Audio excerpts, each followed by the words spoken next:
It's the year 2145, and humanity has mastered space travel, establishing colonies on distant planets in the Milky Way.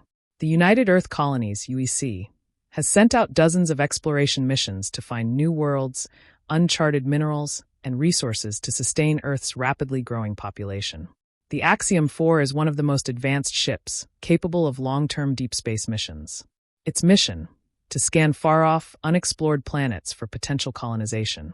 The Axiom IV is piloted by Captain Elena Carter, an experienced and fearless leader who has seen more than her share of cosmic dangers. She's leading a mixed crew of scientists, engineers, and communications officers on a journey to map out the edges of known space. The mission is routine, until the ship's systems pick up an unexpected signal. The signal, faint but unmistakable, is coming from Lunab 9, a planet long thought to be uninhabited, located deep within the unexplored region of the galaxy. It's not on any maps and wasn't considered a viable candidate for colonization. It's an anomaly in the database, an outlier. And the signal coming from it is a distress call. Just one word: help. The crew is shocked. The planet had no recorded history of habitation. The possibility of an intelligent civilization on Luna 9 has never been suggested before. Still, against the concerns of her crew, Captain Carter makes the decision to investigate. As the Axiom IV descends toward Luna 9's surface, the crew sees nothing but barren, rocky wastelands. The planet's atmosphere is thin, and the landscape is desolate. Dust storms rage across the surface, and the planet is covered in dark gray clouds. The cold, lifeless terrain is alien and unsettling. The crew lands in a makeshift camp near the source of the signal. They discover an abandoned research facility on the planet's surface. This is the same place where the distress signal originated. The facility is old, worn, and shrouded in mystery. The metal exterior is corroded, with broken windows and shattered doors. The building appears ancient, but it shouldn't be this old. No records indicate that anyone had ever set foot on this planet, at least not officially. Inside, the facility is eerily quiet. Its once advanced technology has been left to decay, its halls filled with dust. The crew finds scattered documents, strange blueprints, and unmarked data pads. On one data terminal, they discover strange messages and logs from a team of scientists who had been working here decades earlier. The last entry, dated 2 years before their disappearance, is a cryptic warning. The artifact is calling to us. We are not alone. Something terrible had happened here, but what? The crew, still unsure of what they're dealing with, finds a hidden underground chamber below the research facility. There, deep beneath the surface, is the object of the facility's research, a mysterious, pulsating crystal artifact embedded in a strange stone structure. As they examine the artifact, a chill runs through the crew. The crystal is unlike anything they've ever seen. It glows with a strange, almost ethereal light, and it seems to hum with energy, an energy that affects everyone who comes near it. At first, the crew dismisses it as a strange mineral. But then David Klein, the ship's engineer, begins to act strangely. His eyes become glazed, and he mutters unintelligible words.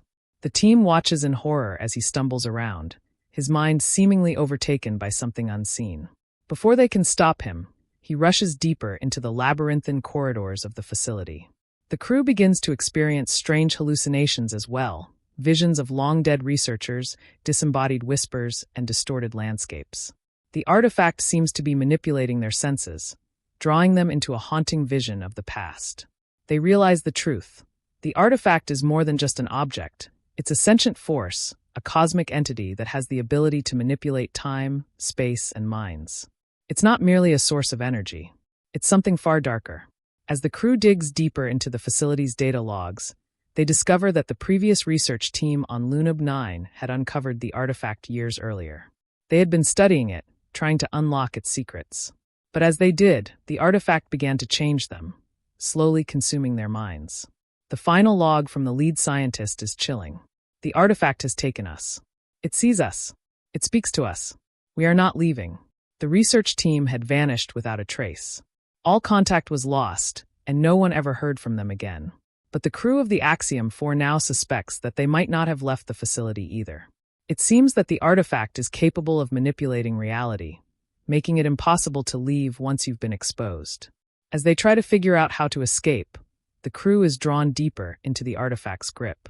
It starts to play tricks on them, showing distorted versions of their memories, fears, and regrets. People begin to see things that aren't there. Visions of loved ones they've lost, distant echoes of their own voices calling back to them. It's as if the artifact is feeding off their emotions, warping their perceptions of reality. Dr. Sarah Lynch, the ship's scientist, is the first to truly lose her mind. She begins to speak in riddles and becomes obsessed with the idea of communicating with the artifact. She claims it has promised to reveal the future to her and that they must stay to uncover its secrets. The rest of the crew starts to fear they may not make it out alive. Captain Carter begins to suspect that the artifact isn't just a cosmic force, it's alive. And it's using its power to trap them in a never-ending nightmare. As the crew fractures, paranoia sets in. Lieutenant Marks, one of the ship's security officers, becomes convinced that someone aboard the crew is trying to sabotage their escape.